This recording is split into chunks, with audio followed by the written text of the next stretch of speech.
Good day to everyone. Again, I would like to introduce myself. I am Dr. P.Laurente, your video lecturer for today. And of course, I am one of the CBP Math 2020 faculty members. Oh, kumusta na po kayo? Alam kong nagustuhan yung first video lecture namin. And I hope marami kayong natutunan. Kaya, let's give a big clap to Lola Mabig. Hey, nakaka-pressure, but of course I really have to proceed with my topics assigned to me. And this is still part of chapter 1. Basic pa rin, and really had to deal with it again because marami na rin sa atin ang nakalimot. And I just want you to remind, hindi naman lahat ng nasa nakaraan ay pwedeng balikan. Again, this is still part of chapter 1, the real number system. In continuation, we have the first one is the operations with integers. And then the topic on the greatest common factor and least common multiple. Before I will discuss about the topics assigned to me, let me ask you this one. What's the number before 4? Yes, it's 3, and I know that you got it right. Now, what about this one? Do you have any idea on how to solve this? Siguro ang karamihan sa inyo, kapag makakita ng ganong problem, ay ayaw na isolve. Kasi ayaw na, no? Parang nawala yung interest kapag ganong problem. But of course, we try to recall things on what we have learned from the past, especially in our elementary years. Again, we have this topic about the operations with integers. Take note that we have 4 fundamental operations. Of course, we have the first one, addition. The sum of 2 positive integers m and n is written as m plus n. And to add integers having the same sign, add the absolute value of the numbers that affects the common sign. For example, 12 plus 5 is equal to 17, and negative 3 plus negative 10 is negative 13. Now, to add integers having different signs, subtract the number with a smaller absolute value from the one with a bigger absolute value, then affects the sign of the number which has a bigger absolute value. For example, negative 10 plus 5 is negative 5. Just take the sign of the bigger number, which is that 10. And then you just have to subtract. And then the other one is 9 plus negative 4. Take note that the 9 here is the bigger value. So we take the sign and then subtract. So that's why we have 5. Another operation is subtraction, which can be defined in terms of addition. That is, m minus n can be written as m plus quantity minus n quantity for integers m and n. For example, 7 minus 6 can be written as 7 plus quantity negative 6 quantity, which is equal to 1. And negative 7 minus 9 is just the same as quantity negative 7 plus quantity negative 9, which is equal to negative 16. And 8 minus 10 is just the same as 8 plus quantity negative 10, and that is equal to negative 2. Another operation is this multiplication, which is actually the product of 2 integers m and n, can be written in several ways, some of which are the following. You can have m cross n, m dot n, and then you have this m quantity and quantity. And you can also put quantities to both m and n, and then simply m n. The product of 2 integers having the same sign is positive, while the product of 2 integers having different signs is negative. For example, 3 times 2 is just 6.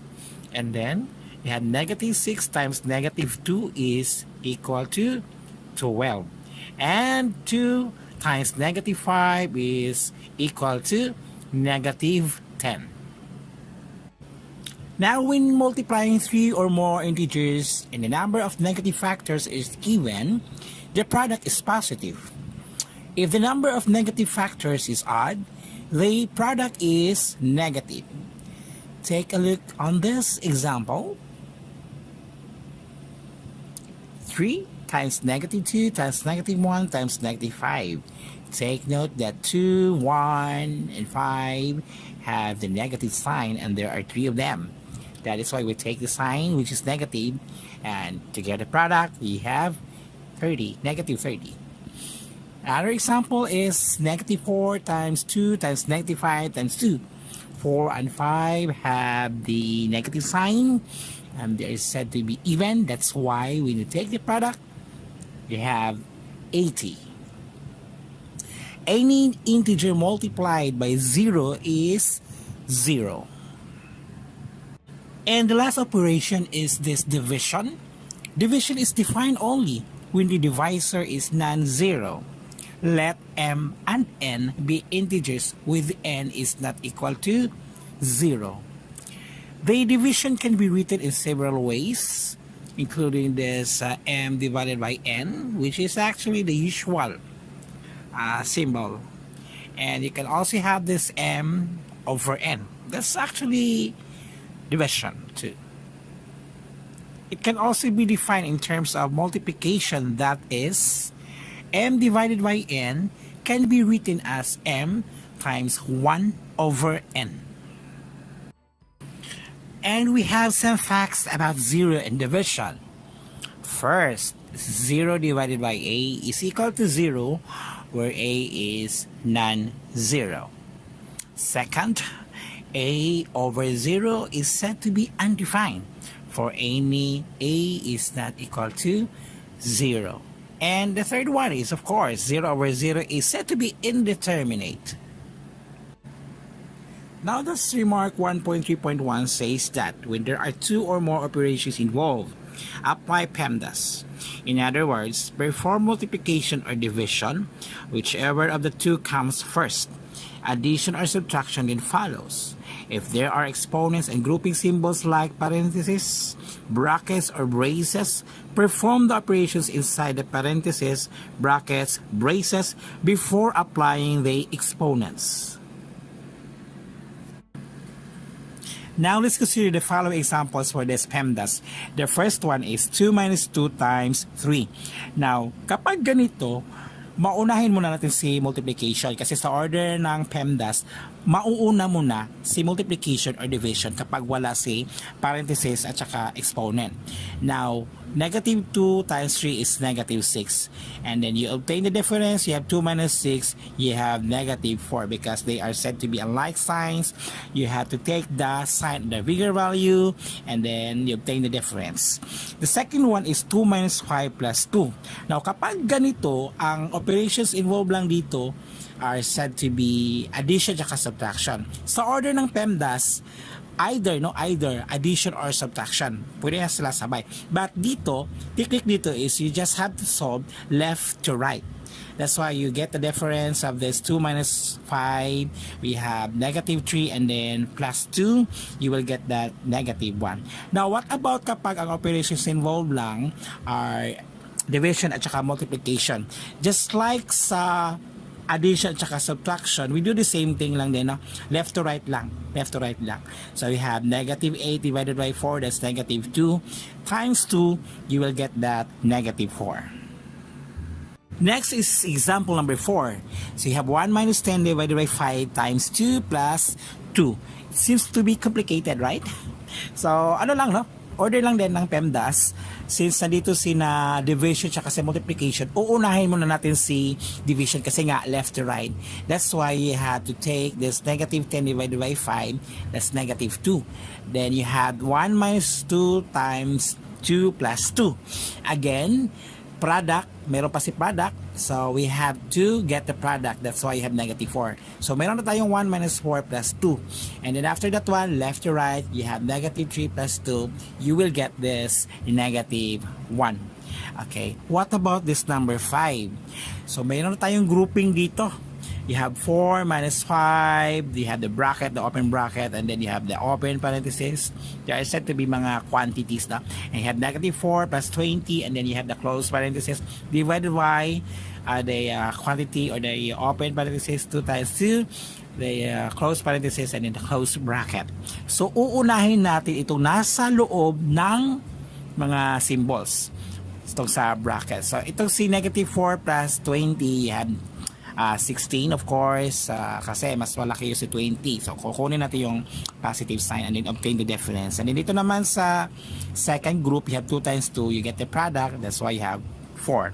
And then after that one, i-divide mo muna yung nitong nasa loob ng parenthesis. You have 16 divided by 4. That's why you have 4. And after that one, multiply that one to negative 5. You will get this negative 20. That's why meron na tayong 4 minus 20. You will get, of course, this negative 16. Ito kaya example ito. Seems to be complicated. Can you still solve? Palagay niya. Of course, kaya-kaya nyo na. Kasi alam nyo na kung ano yung basic, ano yung order ng PEMDAS. You can actually solve it simultaneously kahit marami silang grupo. Mayroong exponent, mayroong nasa loob ng parenthesis. So, pwede nyo munang kunin itong exponent of 3 squared. So, that's why you have 9. And itong negative 3 plus 10, you have 7. And then the other parenthesis, nasa loob ng parenthesis, you have 15 minus 4 plus 3. You have that 14. And then, after that one, i-multiply itong si 7 to 2, you will get that 14. That's why you have 14 divided by 14. You have 1, and then 1 minus 3, you have negative 2, and then multiply that negative 2 to negative 9, you will get that 18. And then you add that 1 to 10, you will have this 28. So at least alam nyo na kung paano gagawin yung PEMDAS. So tandaan lang, parenthesis first, exponents next, multiplication and division in the same step, and then you have addition and subtraction if you get the nerve, or simply from left to right, or first come, first serve. There is also way of remembering this one. You can actually have this, please excuse my dear Aunt Sally. Before I will proceed with my next topic, I just want you to give you this one in your own words. How do you know which operation to choose when solving a real-life problem? And now, we are now in the topic about the greatest common factor and least common multiple. Alam kong hindi na ito bago sa inyo kasi napagdaanan na natin ito nung elementarya pa lang tayo. But we have to go back again and consider this following terms. We have let A, B, and C be counting numbers. If A equals BC, then B and C are called factors or divisors of A. The product A is a multiple of B and of C. We also say that A is divisible by A or by C. A counting number greater than 1 is even if it is divisible by 2. Otherwise, it is an odd number. Then, a prime number is a counting number greater than 1 whose only factors are 1 and itself.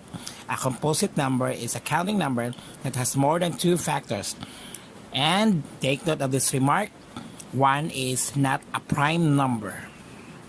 So we have the first 10 prime numbers, which are 2, 3, 5, 7, 11, 13, 17, 19, 23, and 29.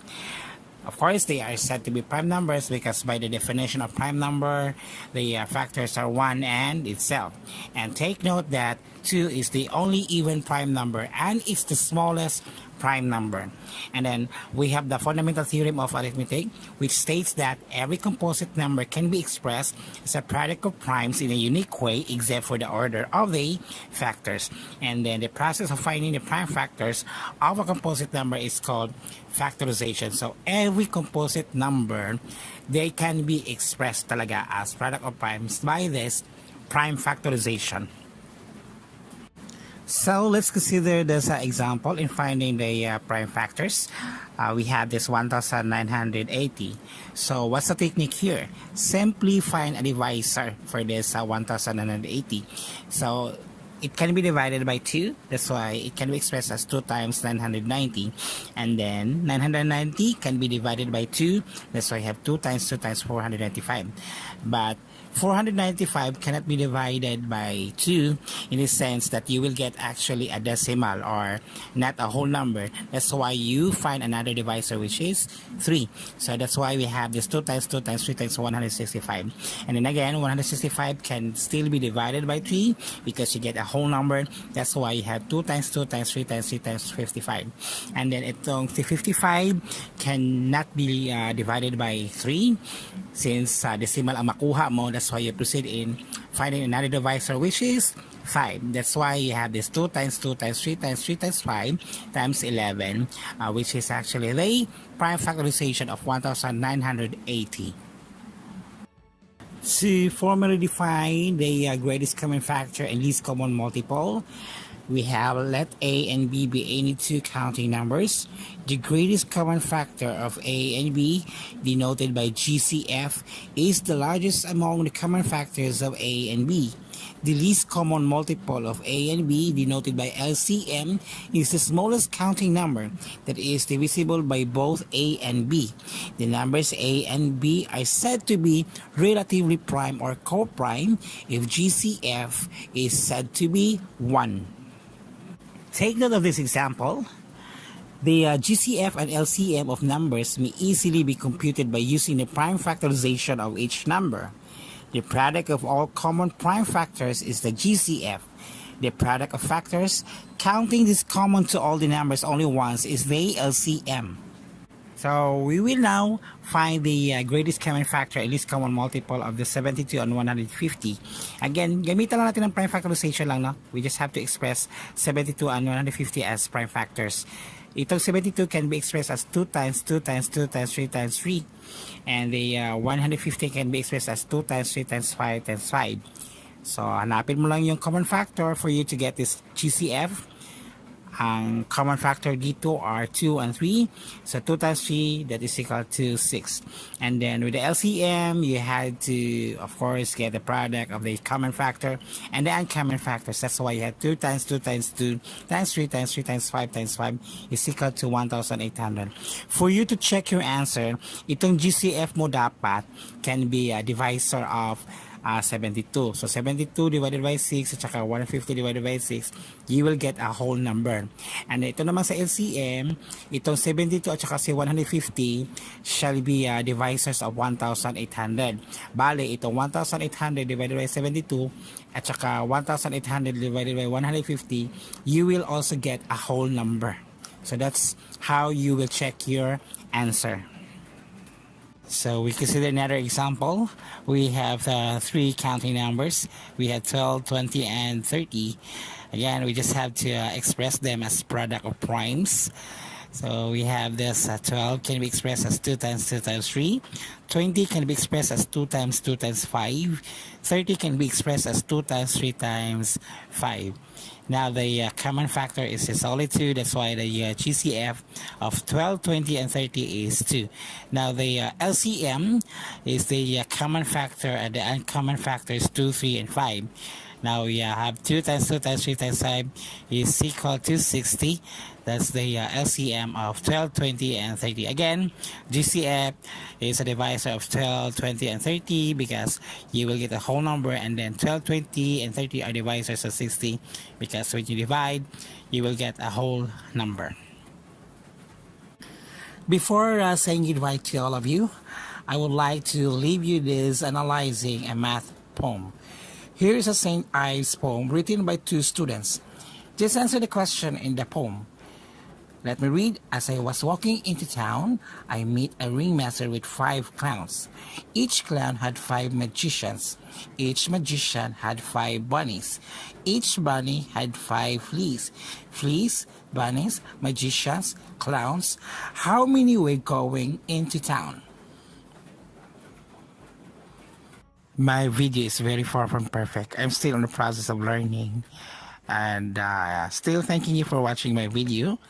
I have prepared the video in a long day. That's why it's quite tired. It's so sad. But I still enjoy. I would like you to share the following videos for you to watch more about the topics that I have discussed to you. And continue praying that everything will go back to normal. Stay at home. Keep safe. God bless us all, and I'm looking forward to see all